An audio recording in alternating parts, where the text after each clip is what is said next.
Yes. Okay. All right. Hello, everyone. So, Kristin Fontana and I have decided to initiate a new Uranus series. For 2023, we're going to look at Uranus through the houses every month. And this is an introductory class. We're going to just introduce the Uranus archetype, give a little time just to focus on that, what it's all about. Anything you want to say to introduce this series, Kristin?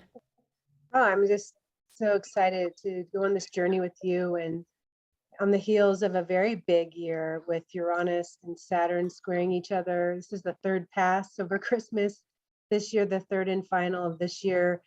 And so it's been a year of deconstruction and reconstruction. And I called it a deconstruction before the reconstruction, and then which can lead to a revival. We really have to bring things down, the superstructures in our life that don't support who we are, in order to rebuild at times. And so the Saturn Uranus square, I remember Jeff Green used to call it a jackhammer to cement.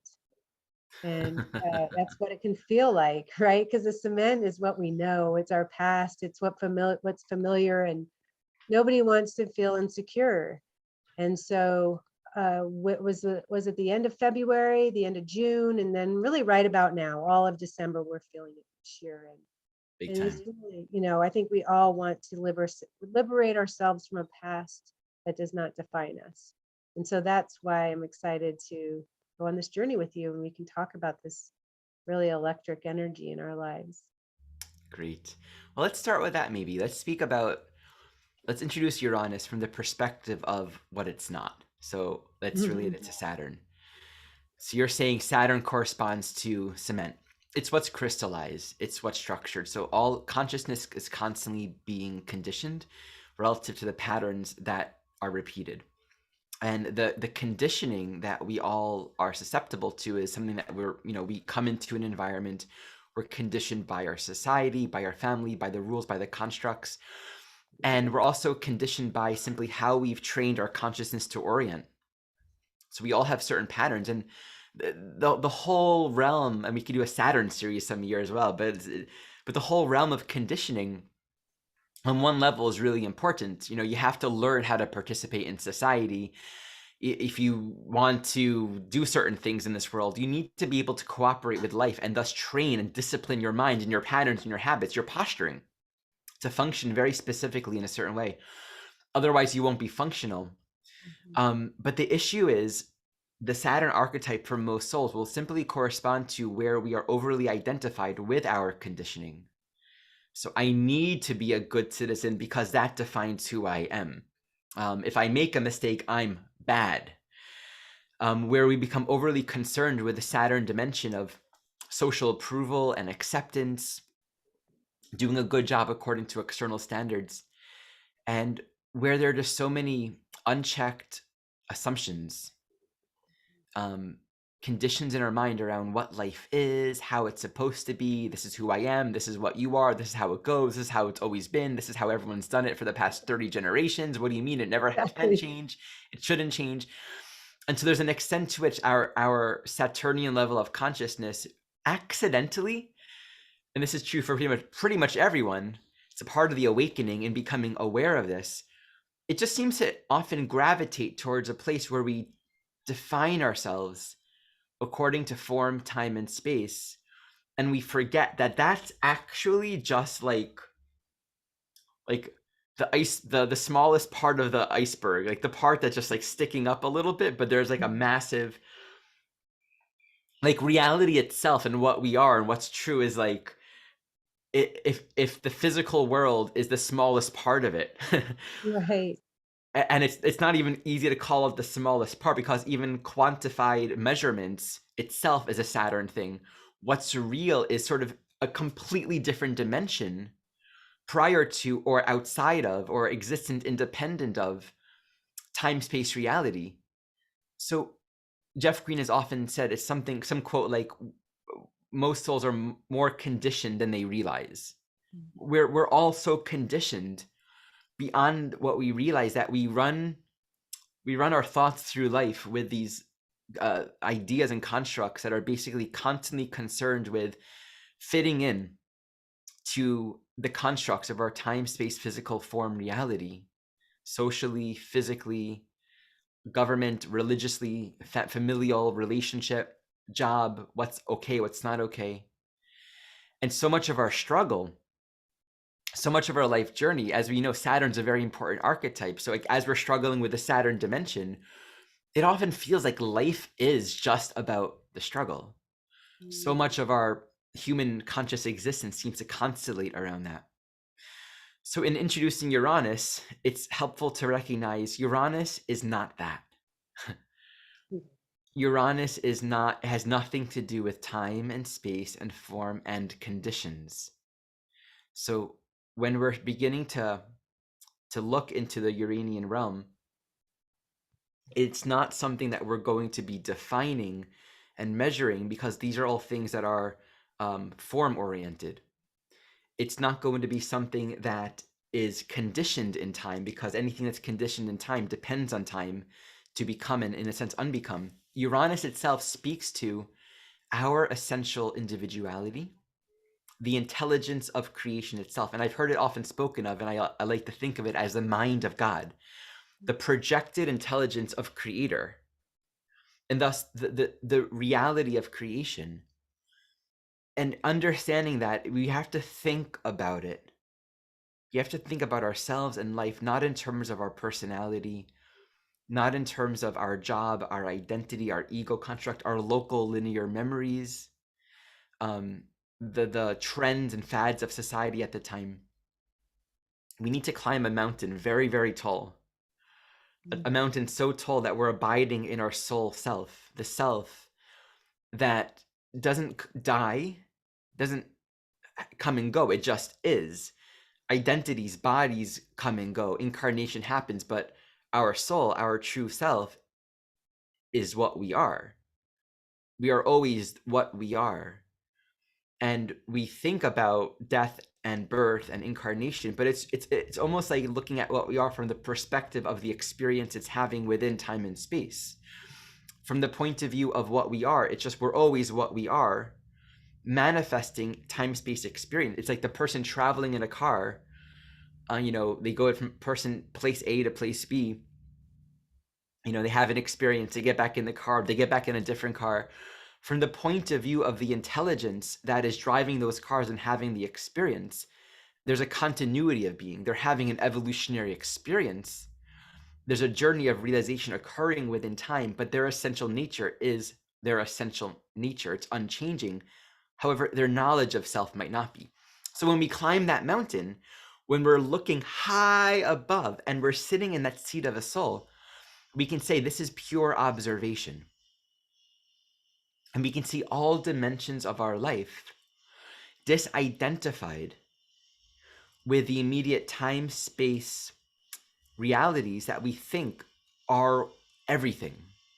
We climb that mountain and we see, all those little aspects of the city and the family. We see it as an observer, and we actually begin to recognize everything is an interplay of archetypal energies. Everything's a manifestation of completely impersonal energetics. What makes things personal is story. Personal relating to personality. Personal relating to this is how it relates to me and my idea of life and my idea of who I am. But life itself, creation itself, reflects the intelligence of creation, which I also like to say there's only one kind of intelligence, which is the intelligence of creation, which is the intelligence of Creator. And so we actually elevate our consciousness by seeing things according to its true nature and seeing ourselves according to our true nature. So I'll just end this, my introductory piece in this, by saying there is a thing called true nature. There is truth to what we actually are. And each soul has its own individuality according to its nature, according to how it is created to be. And every aspect of life has its own individuality. The astrological archetypes have their own individuality. And we can fractally perceive that. any dimension, any size scale of reality you look, since we're looking at the intelligence of life, not the temporal time space manifestations of it, we'll see wherever we look, wherever we give attention, we're going to find these archetypes. That's why you have astrology that can be applied towards society, towards finances, towards astrolocality, towards government, towards anything, because everything reflects the intelligence of creation. That's why Jeff Green says astrology reflects life, is not causative. What's happening in the planet is reflective of the intelligence of life. It's inside, it's outside, because it is. And there are no sides. So we free ourselves with Uranus from that Saturn identification with form, time, and space. This is who I am. This is how I know myself to be. And we begin to see everything as it is. And I'll just say, our individuality isn't developmental. It's what we are. It is an expression of the intelligence of creator, and it's actually beautiful, profound, it's whole, it's complete. The developmental experience that we have is correspondent to our own evolutionary journey, which is propelled by our desires, bringing us into time-space experience to play out desires and become self-aware through the constructs that we manifest within time and space. That's really, you can say, Saturn relative to Pluto. But our true nature, meaning the observer that's kind of having these experiences, it's what it is. And that's what we realize. We awaken to what we are and what is at that higher level of intelligence as we begin to wake up, as we free ourselves from identifications with the conditional temporal aspects of our life. So that's my little bit in introducing Uranus relative to what it's not, relative to its contrast with the Saturn archetype. Right. I love that. It's so Uranian. Very Uranian. Well, and one of my favorite ways to describe Uranus is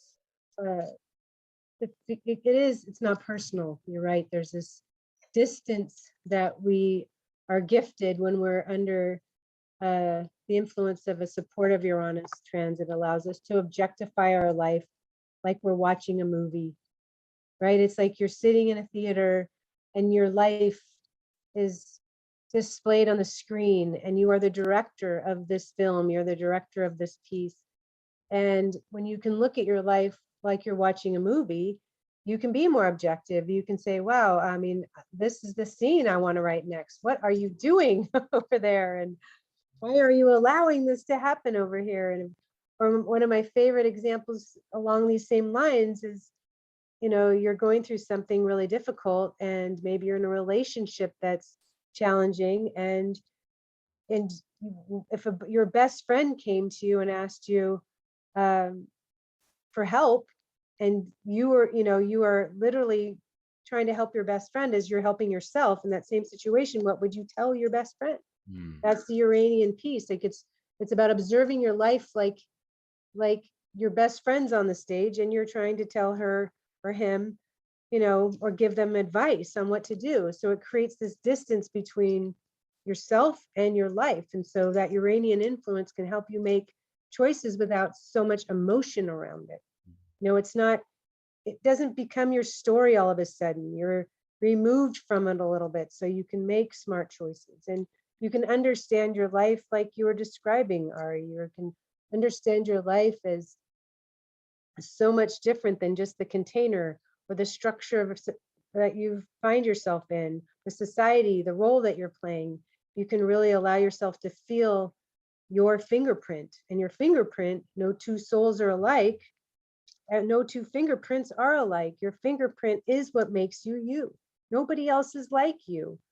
And very few people will not to deviate from their fingerprint. Most people will deviate from their individuality because of the need to feel secure, because of survival reasons, because of a fear of being judged or not fitting in.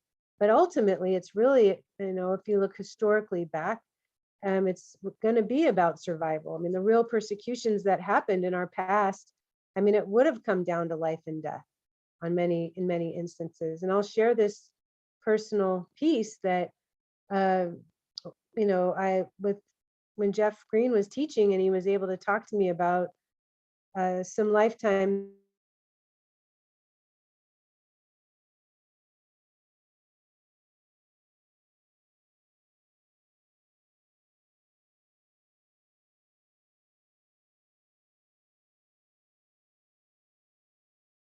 talking about is essentially is that when your nature is not allowed to be expressed in the world.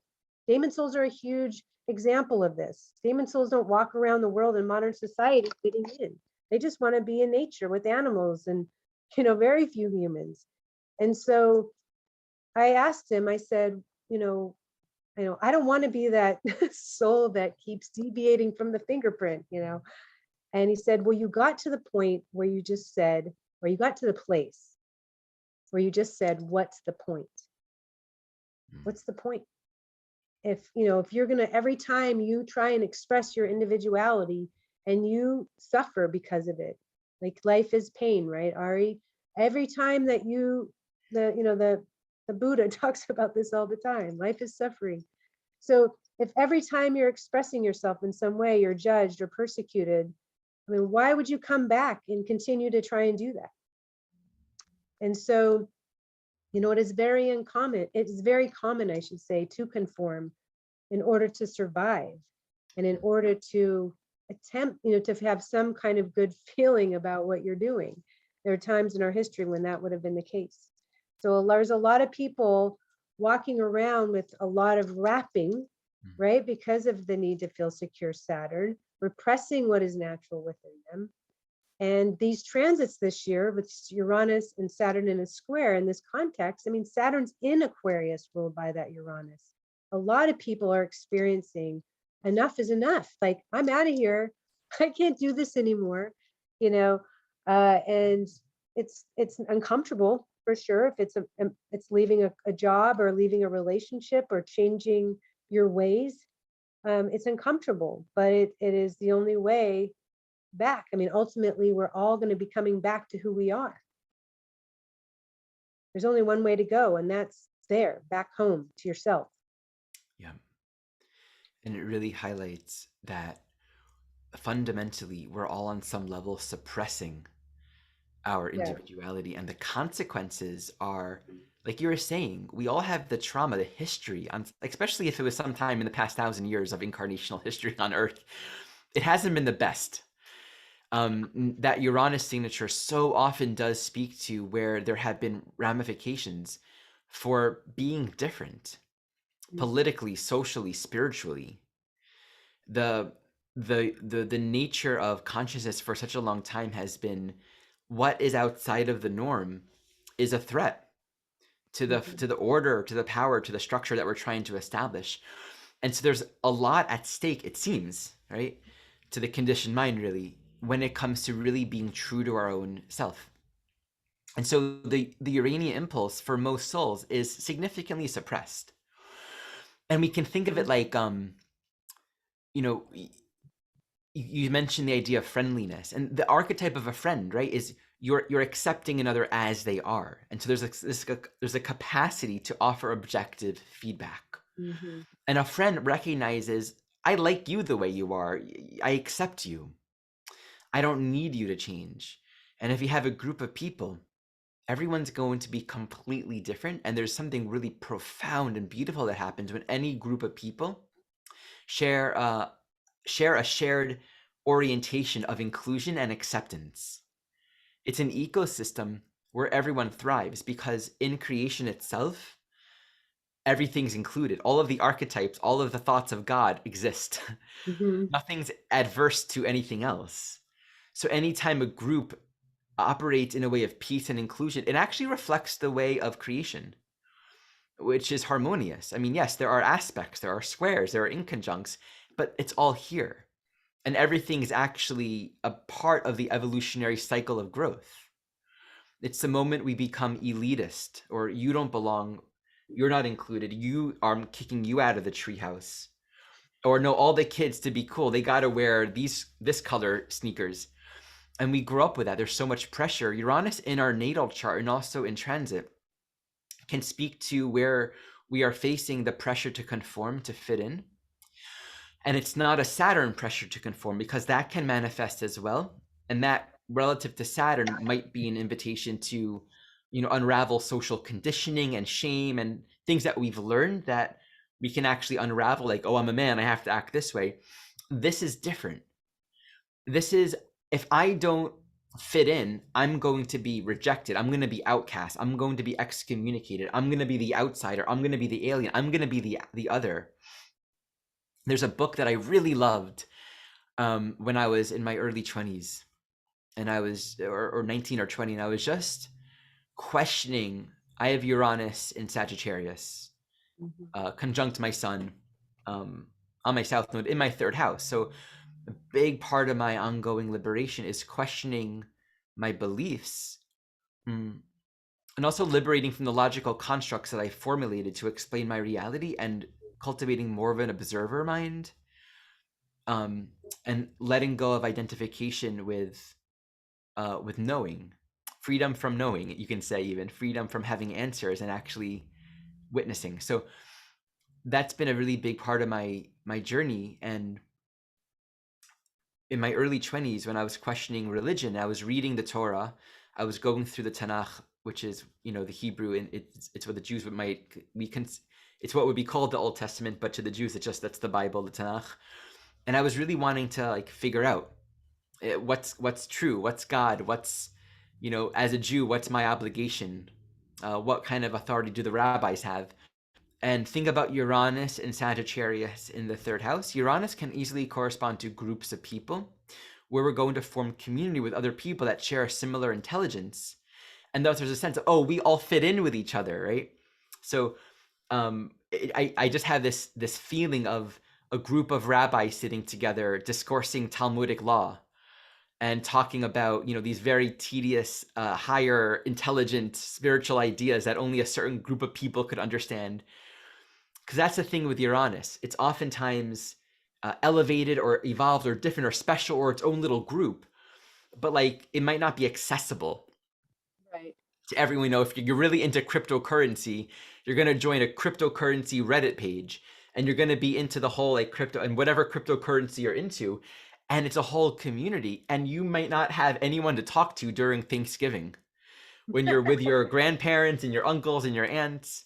So there's this, I'm different. I'm an outsider, but these are the people. But then within every single group, everyone in that group is also their own individual. So there's no group that ever encompasses the fullness of a person, because that's not how life is. So when I was during that time, I read a beautiful book called As a Driven Leaf by Milton something, I think, or something Milton. It's the story about a man who is spoken about in the Talmud, which is about a 2,000-year-old series of discourses, uh, Elisha ben Abua. And he was a Talmudic scholar who had a mystical experience with three other rabbis. And I won't go into that whole story, but it's interesting. And as a result of this mystical experience, one person died, one person went insane, one person sort of became enlightened in a spiritual Jewish way, and the other person became this guy, Elisha ben Avua. They said he became Acher. Acher means other. He was othered. And what that means is he rejected the law. He rejected the teachings. He rejected the whole religious constructs. And I grew up learning about him. I learned about him in Talmud. And learning about him, it's like, well, he kind of went astray. He went off the derech. He went off the path. But as a 19 or 20-year-old reading that book, it presented this perspective, almost a very Uranian perspective. He, in a way, saw through the constructs and the assumptions and the collective agreement about how we're supposed to be. And he said, well, what if there's another way? And he dropped it. And this is a Uranian experience where you can literally think of it, or I guess you can metaphorically think of it as, it's literally a metaphor, as turning. You're here, now you're here. Your orientation shifts, and suddenly you have a completely different frame of reference, and you realize this was a story. And it kept my entire life in a hologram, in a projection of what I am, what everything is, and who I have to be. And I love the climbing a mountain analogy, because we're elevating our seeing, our vision, to become more of an observer. And we realize, oh, that's an identity construct. That's me holding on to an idea of who I need to be in order to be secure. just turn. So take the example of a kid in school, and they realize they want to be different, and that their nature is to be different than everyone else in whatever regard. There can be an immense amount of fear, even terror, the ramifications of being different. So when I was in college during that year as a Jewish college, it was the first year of my life where I began asking questions and openly saying, yeah, I don't know if I believe in that. I don't know if that's true. And relative to the Orthodox mindset, there are certain things you don't question. But I kind of broke that rule. So the box is intellectual growth and development can happen within a certain container of what's agreed upon. And, the Uranus archetype can thrive there at a certain level of consciousness. Like Uranus within a consensus stage level of consciousness can be finding all kinds of new perspectives even, or liberating from the conditioned ways, but it's not going to go so far as to kind of question the box itself. Maybe what you do in the box, right? But it's not going to say, hey, wait a minute, guys, have you ever thought about the box? No. You don't. And the threshold of that Saturn identification, which is really reflective of our evolutionary stage in some cases, if we're not able to get, it's not going to go anywhere. So I was predominantly in a consensus, maybe early individuated reality around the people that I was with. Everything that I was going through was sort of met with like, I can't process that. And then there are some that maybe could, and that's those are the people that I would argue with, because you could tell that it's somehow relevant to their process. Yeah. I wanted to say something too on that note. It's important for people to remember that we're living on a planet where 75% of the people here are in a consensus state. So when you talk about how much courage it takes for a kid in elementary school to just be who they are, and not want to be left out, or whatever it might be. I mean, the 75% of our societies in a consensus state. So that's a lot to contend with. That's a lot of energy to contend with. So to be in the individuated state, that's 15 to 20% of the population that are saying, I'll think for myself, thank you. And then the spiritual state, of course, is much smaller, which does not mean spiritual state is not religion. That's consensus, right? So I always, when people just are feeling overwhelmed by what might be happening on the planet, or political battles, or whatever else it might be, I mean, I'm always thinking again about this fact that the majority of the people on this planet are in that more conservative consensus reality, the box essentially that you're talking about. They are living within that box. They aren't doing the vantage point shift. And I love that. It's getting another perspective. That's Uranus. Well, what about this? What about that? I mean, ever thought about it this way? I mean, really getting a new lens on the subject. And I grew up with a lot of religion myself. And one thing I remember, you and I both have Uranus in the third house in different signs, but I remember really, questioning a lot that the preacher was saying, or I would say often, maybe not a lot, but definitely every Sunday something. But there would also be things that I really resonated with. There's a lot of things that I felt were very true. So when you are observing somebody talking about something, or listening to anybody, or observing the world in that way, you can have an opinion that can come from a place of real knowledge, real understanding. I mean, your body is telling you, if you're not allowing your brain to kick in, like in a consensus state, it's literally things just become programmed. But if you're in an observational place, and you allow something, and your body will tell you if it's true or if it's not for yourself, just like you, Ari, questioning the things, that you were learning, or that became tradition.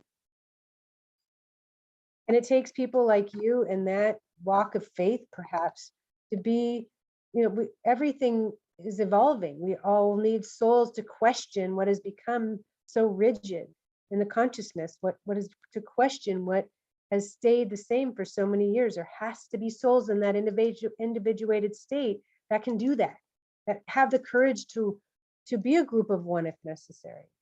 And so wherever Uranus is in your chart will speak to the ways that you can lead the masses forward. I'm sure nobody here listening to what we're talking about is in a consensus state.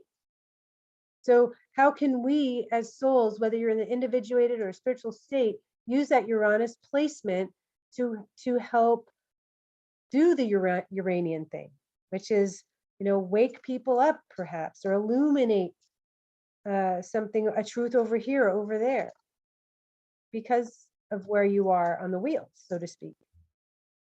So I realized early on in the first stage individuated, the soul is going back and forth, right, between the two. It's not going to just be leaping into the individuated state. I mean, it's going to be a 2 steps forward, 1 step back experience. Maybe the people you were arguing with there is someone who was also questioning things, they were on the verge too. And they're, ready to really take some steps, but inevitably, of course, we're going to step back to where we were, reassess, stop on the mountain, really see where we are at this point, and then start climbing again. So, yeah. There's this one man that would walk around the yeshiva. It was a college, that was also a Jewish school as well. He was walking around without a yarmulke, without a kippah on. And I was like, how are you doing that? And I remember his response was something like, I just don't care. That was so threatening to me. Oh my goodness. It was a good year from that point until I actually took I've told this story before. This was actually during, I think, Pluto on my Jupiter, but I'll just tell it, because it relates to the Uranian dynamic of like fitting into the group. I was in Israel a year later in Jerusalem, and I was walking around without a kippah. And this rabbi that I knew from an organization that I was a part of, that I was actually a youth leader in, saw me and said, "You're not wearing a kippah." And I said, "I know." And I resisted my Sagittarius impulse to explain myself and tell him why, or I had just to let it be, because I knew there is no way I can seek understanding there from the outside. So that's that being a group of one. Most people in the world, relative to just not just evolutionary stage, but just the fears of making change, will project onto the future the imprinting of the past. And this is an important piece to speak to.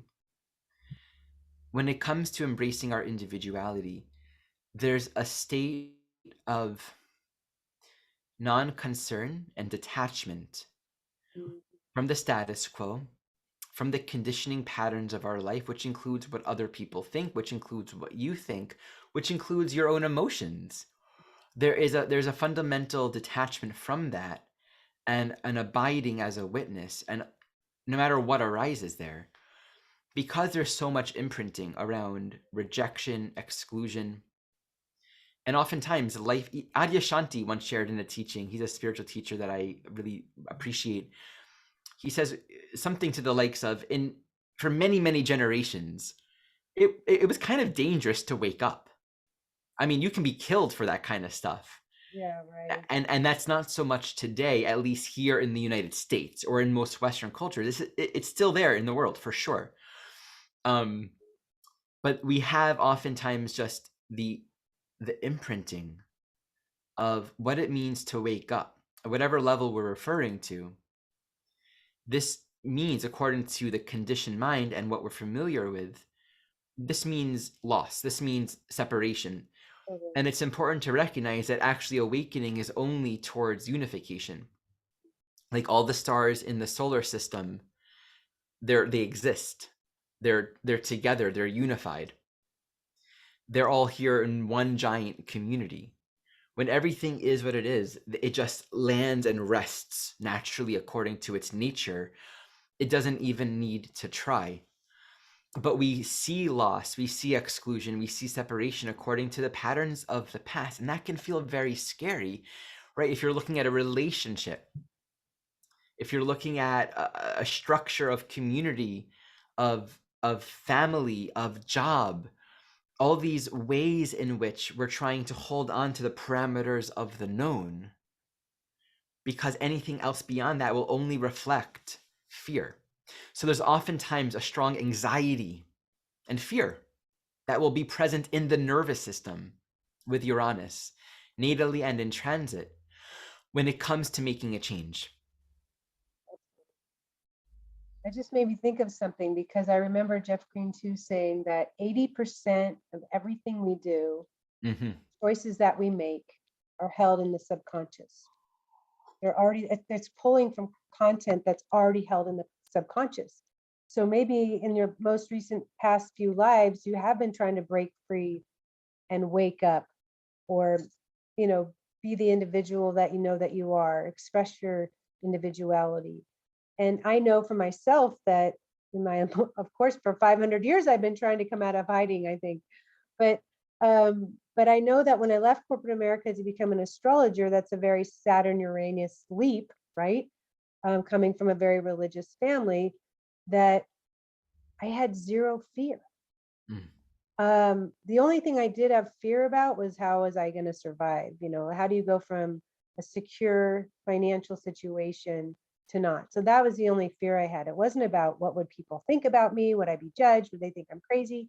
And it was unbelievable to not have that. But then I realized, well, the reason why I didn't have that fear is because I was so happy. I was so happy with the work that I had found. I couldn't believe how it felt in my body. I'd come through a Saturn return. I was halfway through the next Saturn score. I was 33 years old. For 4 years, I'd been suffering. Like, is this all there is? Is this all there is? And I was just weighed down by that Saturn energy. And so this was not on my radar. Being an astrologer was not on my radar. So when all of a sudden, it's like the clouds parted and boom, this like lightning bolt experience that I had happened, I was like, oh my God, this is it. This is it. And all of a sudden it was like in a flash, in a snap, in a flip of a switch. It was like I felt like myself again, even though I knew I had so much to learn and so much to do and so far to go. And so what happens in the soul when you just like throw off all of that resistance, throw off the fear, and you dive in head first to an experience, then everybody around you is like, oh my God, because, I was like so alive and so happy. Nobody would dare judge me. Why would they judge me when it feels like she's found something? And they know, they're not feeling that way with whatever they're doing. So that's the other side of it. I think, when you hold on to the side of the pool still and you're trying to swim, it's the fear is still there, right? You're not sure. You're telling someone what you're going to do with your life. I'm going to be an astrologer, not just any astrologer. I'm going to be an evolutionary astrologer. I'm going to talk about past lives for God's sake, for Christ's sake. It just obviously that conversation for a lot of people in my life was, I got a lot of raised eyebrows. These were extended conversations. These were not easy conversations, but I realized too, you can't convince and convert everyone to your way of thinking. All you can do is walk in the world as you are, in the most liberated in this context way that you can. And it is a contagious thing. So yes, of course, there's going to be some fear and trepidation, but I also feel like it's never, what we fear is always it tends to be so much more than what actually ends up happening, right? It's really the fear of the unknown that becomes the issue versus what the experience actually becomes. And so when the pain becomes greater than the fear, when the pain of not expressing your individuality, that pain becomes greater than your fear of what will happen if you do, then you will make the move. You will set yourself free. You will become that Uranus expression in your chart. So. And since most of us are suppressing it on some level, Jeff Green describes that there are 3 general ways, right? So the one way is total suppression. The other is like going for it entirely, throwing off the past, right? The other is just little bits of it here and there, but not creating too much insecurity. However, since there's suppression for all of us on some level, there are going to be points, and right now is an example of it. Right now, with a current Saturn-Uranus square, and this whole year, right? So we're coming out the next square of Saturn and Uranus in this month. It really reflects that juncture where we actually really need to face that tension between Saturn and Uranus. And there's a lot that we can talk about there, but It's a powerful time, and it does on some level speak to a calling to take responsibility for waking up and claiming our own individuality and structuring our life with respect to that, right? But it's really focusing an intense amount of self-awareness, generally beyond the threshold of what most of us are familiar with or comfortable with claiming. Because of what you're saying, we have so much fear and we project. Our fear of what's going to happen is much worse than what's going to happen. Exactly. You're so true. And that's something I remember, Jeff Green has often spoke to, of this present moment is not the past. When we can see fear as fear, like, oh, it's fear. In observer mind, there's just this moment, and just what is. So much of our experience is determined by the imprints of what's unresolved in the past. We bring this fear into the moment, we project it into the future. And this is a very important part of understanding the Uranus archetype. Jeff Green spoke about it as corresponding to long-term memory. We know Mercury is short-term memory. So if you have a memory of what you ate for breakfast, you're going to recall specific details. This spoon, this color, this texture, this food, this is what I saw in the room. These are all specific details that the mind's consciously recalling and formulating to create a picture of a moment in time. The Uranian awareness, the Uranian memory, isn't operating on that level. In pure observer mode, we're not giving things names and classifying individual components to make a whole scene. It's just pure witnessing, and it's aware of everything in the full field of the sort of, not just the physical body, not just the physical eyes, the entire, I don't know what the right word would be, but just the etheric body, perhaps, the full scope of consciousness in its awareness itself. And so there are imprints and things happening that are registering in our total field of awareness that we might not be consciously identifying, right? Earlier today, I smelled the air, right? The air from the outside registered in my awareness, and I had a certain kind of emotional sensation. And it's because I can't locate it right now. Right? Hypnotherapy perhaps would help me do so. The smell of the air reminded me of some other moment where I smelt that air and I felt something. So we walk through life, passively receiving the imprints of sensual experience and data and stimulation, or things that people say or look like, right? And we're not conscious of it for the most part. We can just find ourselves in that fear or in that projection. In the liberation of consciousness, we actually free ourselves from identification with that. We stay as an observer and we realize this present moment has a total discontinuity with the past as I know it. What is right now fundamentally has nothing to do with what was, because what was only exists relative to my story of it. What's actually happening right now is completely free. I was listening to a talk earlier, and the man quoted Krishnamurti, and I tried looking up this quote. I was only able to find one other person quoting Krishnamurti, but there's no source. It's one of those things where I don't know if Krishnamurti said it or it might be a paraphrasing. It definitely feels like Krishnamurti, though. True freedom is freedom from automatic response, which I would also call reaction in a sense. True freedom is freedom from automatic response. We're not operating from the conditioned mind, which is just reacting according to projection. And to see everything as an observer, the Aquarius archetype is squaring to the Taurus Scorpio. So there's like, am I safe? Am I going to be killed? Am I going to still be here? There's a ground of stability and eternity in the witness consciousness. And so we are safe. The excitement that you described in freeing up and liberating, that is one expression. But it's also that freedom is sometimes fear and terror is an expression as well. And it's a part of the journey to realize, okay, is this fear and this terror indicative of there being something wrong? Is there something I should be afraid of here? Or is the fear and terror itself just what's kind of releasing it from the field? And that's why if we're doing this deep Uranian liberation work, there needs to be, in my opinion, some stability, because we can get off the deep end. We can become paranoid. We can take all the dream symbols literally. We can start to become so wrapped up that we just become so extreme and frayed out. There needs to be a certain ground. And that's why the Saturn work is very important. Yeah. And when I talked about my experience and just feeling completely liberated by it, it was something that felt like it was out of my control. It's so, so Saturn to Uranus, like it just happened on its own. I just felt like I'd been waiting for this moment forever. Mm. That's what it felt like. And so it told me that, I knew that for lifetimes I'd been working on this fear.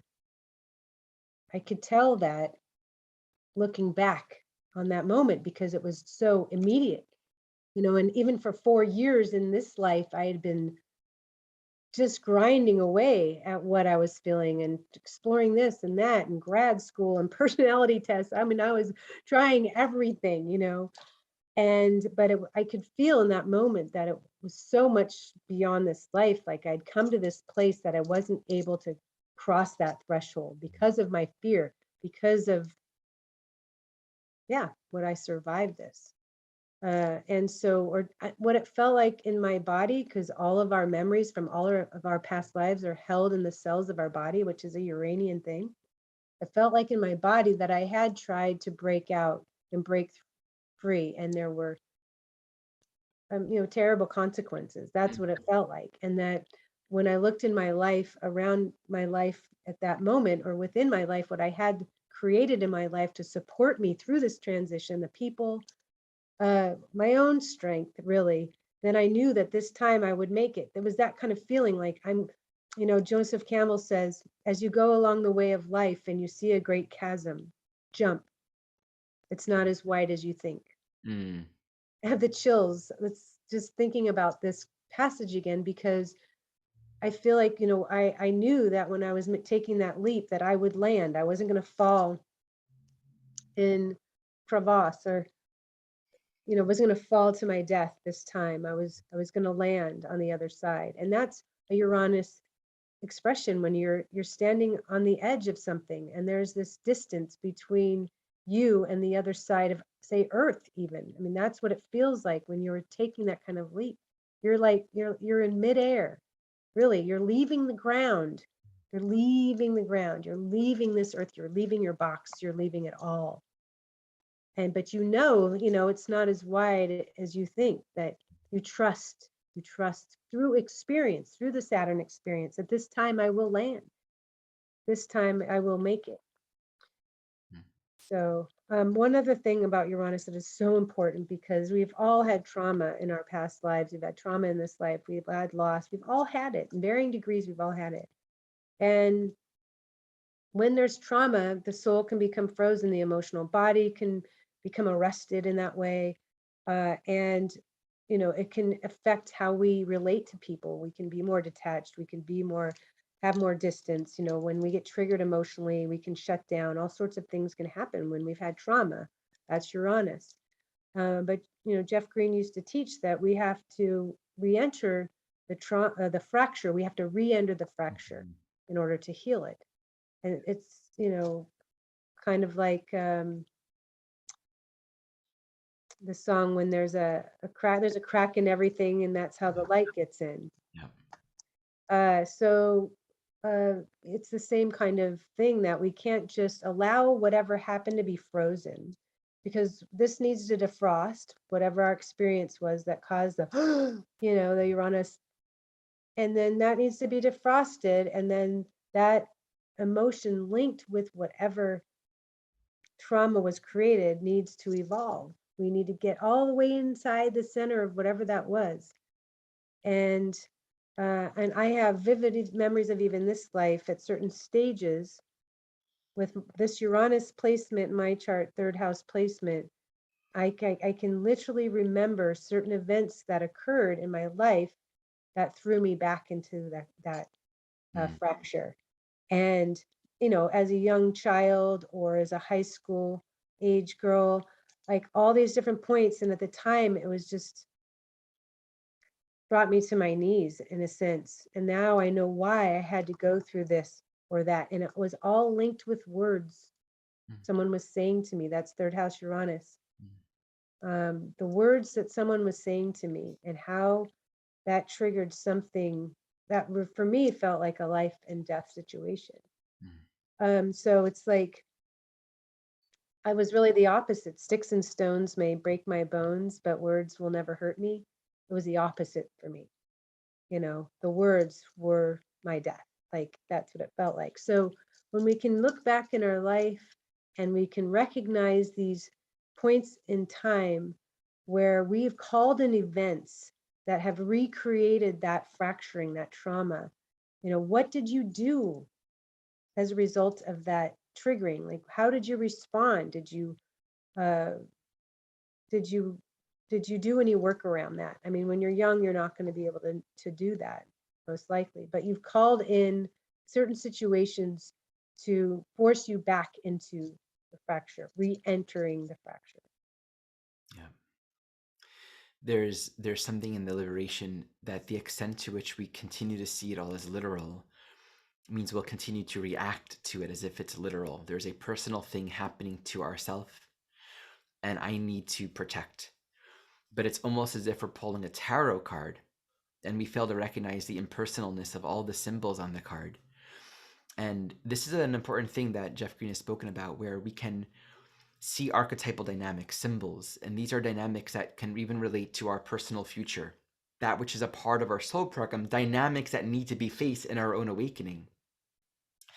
These can emerge and they can be met with a lot of fear or the projection that this and this has to happen.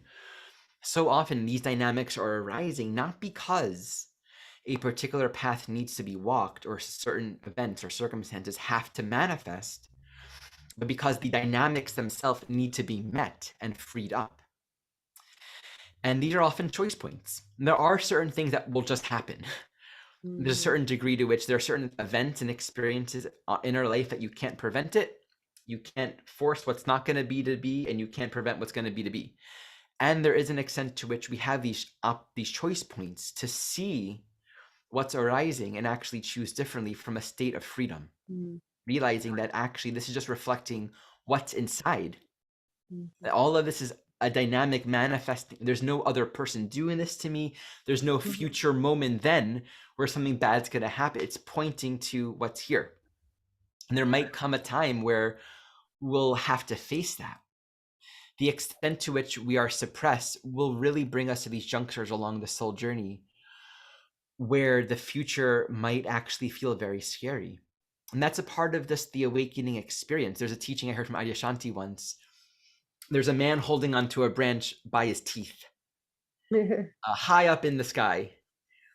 And the Zen master is below and says to the man, to the disciple with his teeth, grabbing the branch, the master says, "Say the one thing that would save you." Of course, that's you're stumped there. What's going to save you? You open your mouth, you're dead.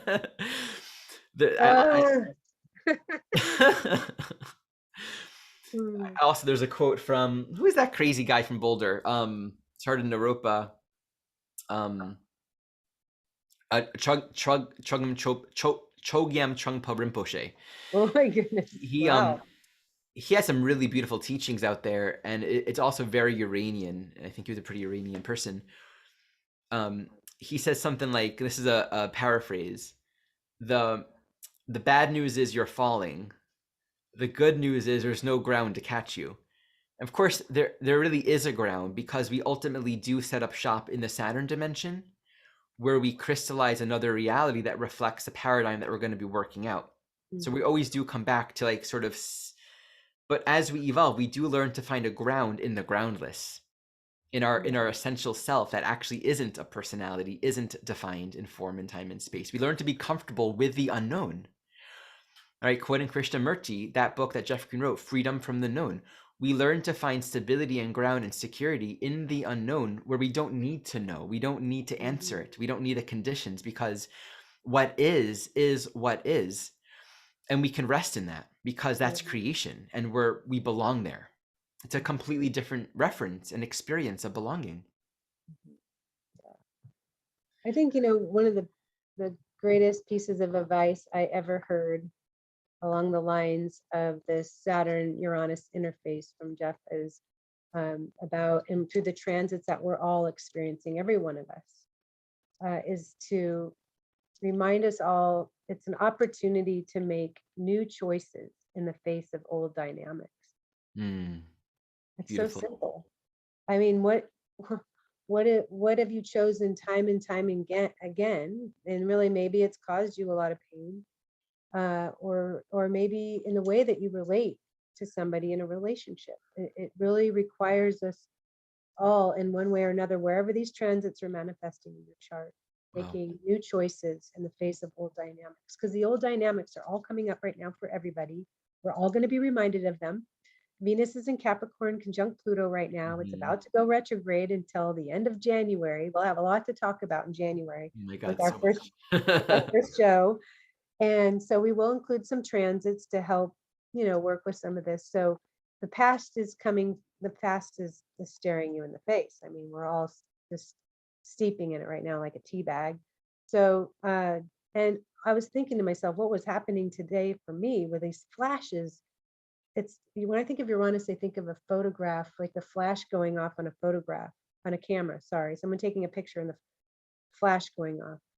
When old past life memories are coming forward, they can sometimes come in a flash. And it was happening to me all day today with these transits, and there are flashes of things I did not want to see. You Mm, know, people's faces I didn't want to see. It was just like, I mean, it was like random order. That's Uranus, spontaneous, left field. I'm like, what is coming? Like, I literally had no idea why these flashes of people's faces I haven't seen in forever, thought about. And it was triggering all these old memories, right? That all the stuff that's held in the cells of the body.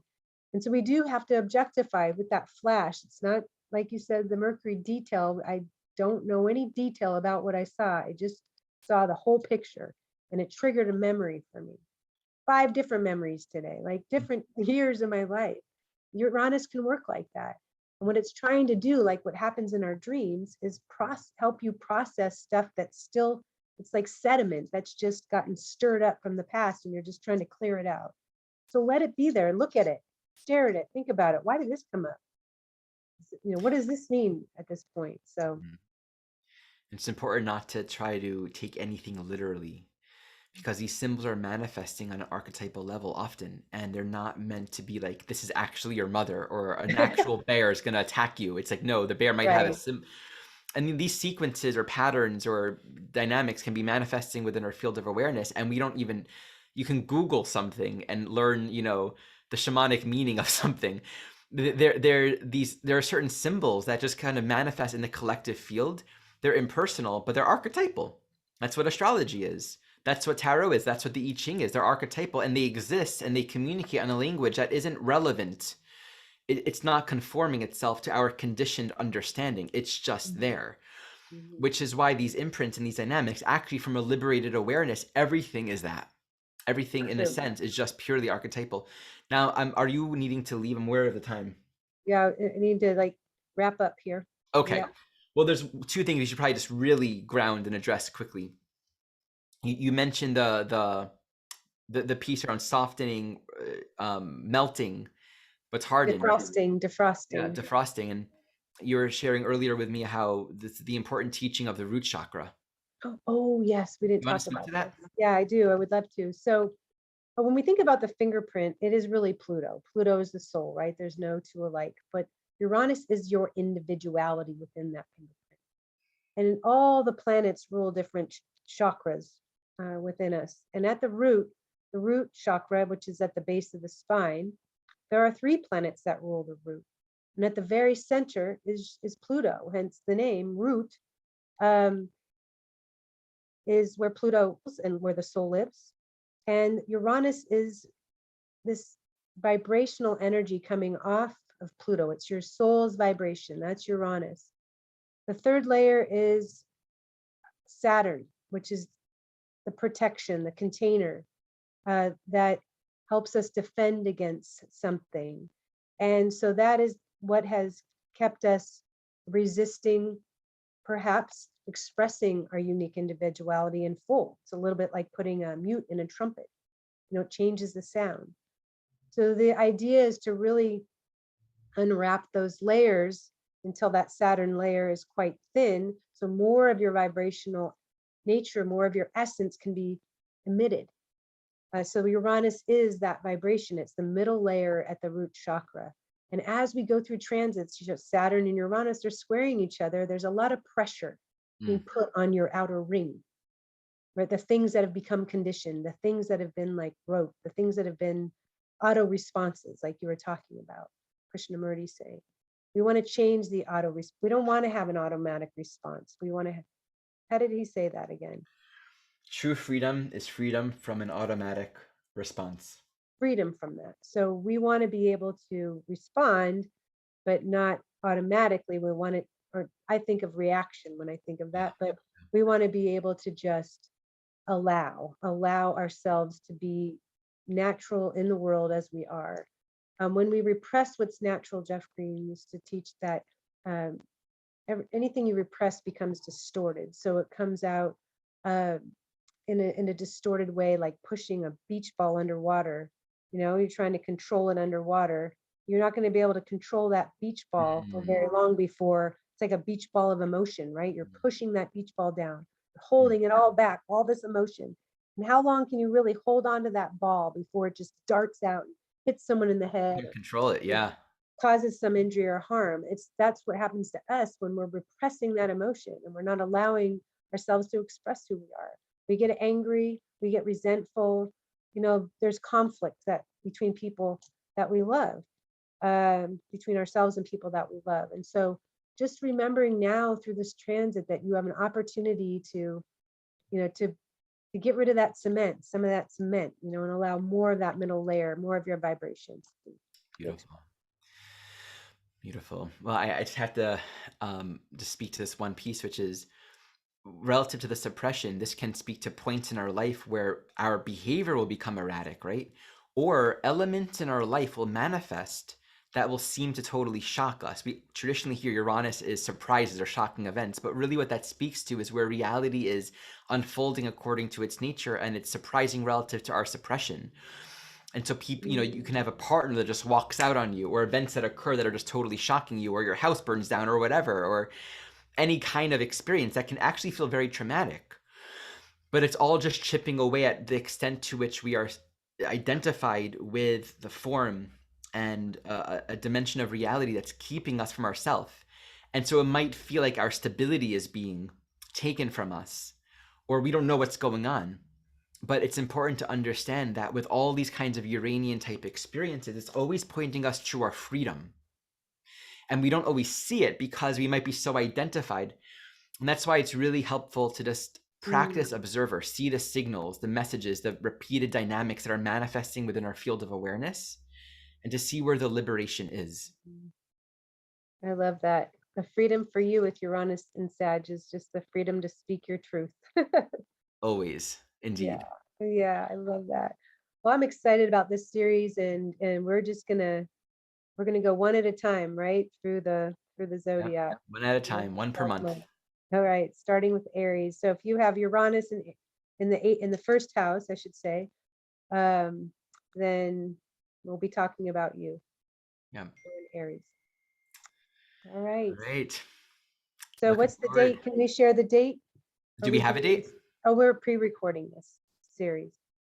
Are we? Well, I think so. We'll talk about it.